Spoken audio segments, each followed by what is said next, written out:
Okay, so here is a real life thing that I am going through right now.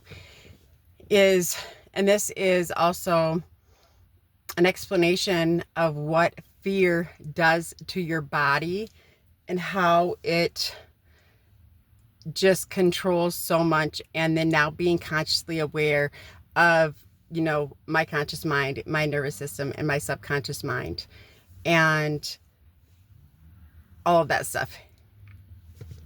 Anyway, so here we go. I don't know why I got a little nervous even talking about it, because it is admitting fear, because what I teach is getting out of fear and into safety, and then also recognize when fear tries to come back into my life. So currently I am fighting a workman's comp case for my shoulders. And what happened is, I was working for a company, and I was lifting like 35-pound pieces of glass, 35 to 50 pounds, like 120 times a day, and just flipping them. And my shoulders, just that repetitive lifting. And then it started with my right and went to my left. And since then the company has closed down, but they're a corporate company. So anyway, everything has been, they send you to their own doctors and say that you're fine, which I'm not, because I'm supposed to have surgeries. I'm on shots right now. As soon as the shots wear off, like I can't even lift my shoulders. To hold a coffee cup is actually painful. Opening doors, anything, putting a coat on, super, super painful. And I never had any of these issues beforehand. But what they do is they send you to their own doctors and say, oh, yep, she's fine. And then they try to close the case. Even though I have multiple doctors and surgeons and PT and all of the people saying, no, this is an ongoing case. She can only lift 5 pounds at a time. She's on restrictions. She needs surgery. All of these things. I have all of this stuff for me saying, yes, this is, an ongoing case. But this is what fear has done to me, is because when you live in that for so long, you start to believe that nothing good happens for you, that you have to be somebody exceptional, somebody different for good things to happen to you.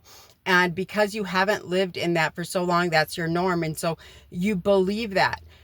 So for me, and probably 5 years ago, if this happened to me, I just wouldn't have kept following through with it. I would have let it die and say, okay, I'm screwed or whatever, and lived with terrible shoulders for the rest of my life, things like that. But now, because I'm consciously aware of this, and I know that, I think I was scared because I know that if this gets denied, we're at the hearing state now because we've done all of the appeals and things like that.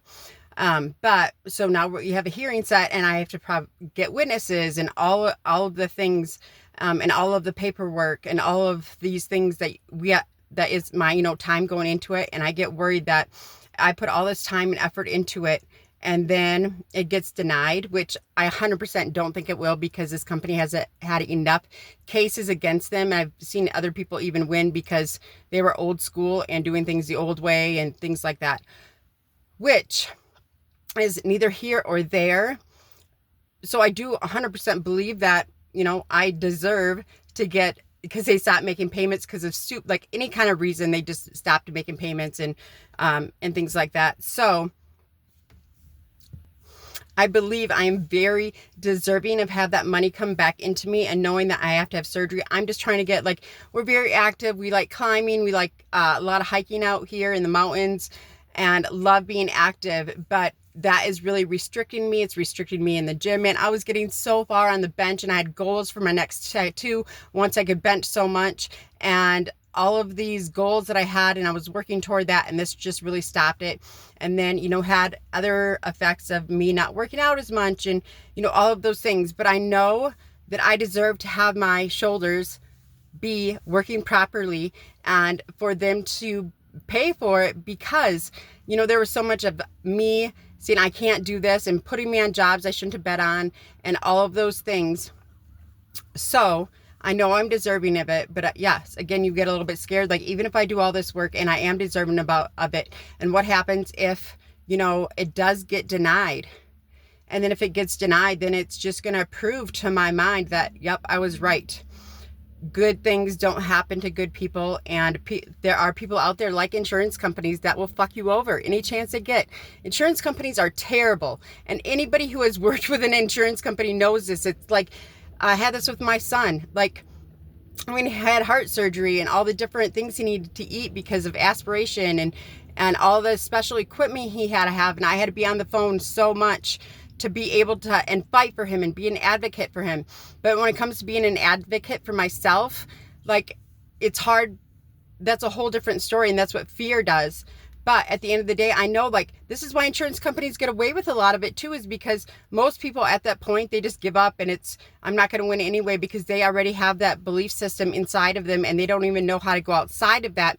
Because then that's just, if your subconscious believes that, you know, nothing good happens to good people and I'm just going to get screwed over and life isn't fair. If your subconscious believes that because of your whole past, it's going to continuously find proof of that for you. So again, my old self, my old identity wants to come forth. So even to be very vulnerable, when the paperwork first came in, like, I was waiting till the last day to turn it in. And that isn't because I should be right away. Yes, let's get this done. Let's do that because I know I'm right. I know this is coming to me. But that's what fear does to you. And then being consciously aware of knowing what that is and saying, okay, you know, why am I waiting for the last minute when I know I'm in the right and this is doing the right thing, and not letting that fear stop me? Because that's, again, why? Because the fear just stops so many people. And that's why the government and these systems keep winning, because we're giving into them and we're letting them do this, and we're letting them have us live in fear. We are not consciously aware of it. We're just going around in circles and telling ourselves the same stories and over again. And so this is something that, you know, I'm not living in fear anymore. And where it's, yes, fear does come up, but recognizing it when it comes up and being able to run toward it. And maybe I wasn't running toward it because I was waiting last minute. And I just got this paperwork with my hearing date. It's April 28th. It's coming up. But I mean, this would be huge. This is not just my shoulders. I mean, this is months and months, like almost a year now, that I have gone without getting paid because I cannot go get another job because I can't lift up more than 5 pounds at a time. And to do, you know, clerical work, all those things, that's not where my things are. But not using this as an excuse. We're still doing what we have to do. And I'm, you know, working my butt off, and I'm, you know, doing this online thing and starting my coaching program and writing these programs. And this is harder work than any work that I've ever done. But it's not even, it is work, but it's also, it's my life. It's my passion. It's changing lives. So I get excited about it. But again, we'll see what happens with my shoulders. I do hope they come back. I miss them. I miss, just not waking up in the middle of the night in pain and all of that.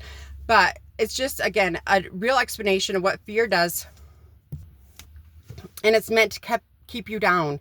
When you can run toward your fears and face them, that action gets, because when we get in fear, you know, we just get in escape mode and we go to the, you know, TV shows and the games on our phones and things like that. And I actually did, I think, you know, well, I know I did. If you watch my post from yesterday, you'll know about that.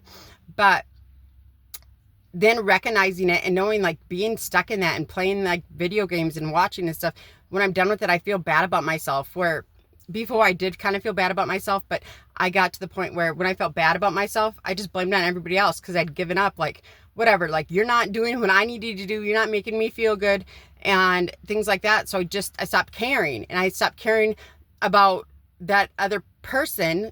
So yeah, even like that's obviously has a lot to do with my relationship with my husband. But when things were so bad, like, I use that as an excuse not to take care of myself. But now I'm my number one priority always. So get out of the fear. And how you get out of that fear is just taking little actions. And it started very small for me. It was just, you know, stretching for 5 minutes a day. And again, that first week, I think I did 5 out of 7 days. And it might have even only been like 3 out of 7, but I knew either 3 out of, or 5 out of 7 is better than 0 out of 7. Start to take action. Because even when I get in those, you know, that fear tries to bring me back down. And right now, like, even the thought of making this phone call and getting a lawyer and doing all of those things, like, it does get me into a little bit, like, I don't even want to deal with that. That's just a lot of overwhelm. I just want to go, I keep talking like this and working on this because this is my passion and this is what I love. But it's also doing the things that we don't want to do, the things that, you know, might not be on what really, I'm not super passionate about this. I'm super passionate about not letting insurance companies keep doing this to people and let companies injure people for the rest of their lives and do them just having to swallow that. But talking like this is, you know, my passion, but also it's doing those little things that you might not want to do. But when you do them, like taking action makes you feel so good. When you're done watching the games and the movies and the shows and all of that, how good do you feel about yourself? And has it gotten to the point where you just don't even care anymore, not even thinking about it anymore? Think about what you're putting your time and your energy and your thoughts and your mind, all of that, your spirituality. What are you doing with all of that? Are you wasting it? And at the end of your life, you're going to be like, oh, I'm so glad I spent this much time playing games and being entertained. Go out there and live life. Living life is so fucking beautiful. It's so beautiful. Do the little things. Take 5 minutes today. Spend it on yourself. And let go of what doesn't serve you. And continue to rise. I love you guys.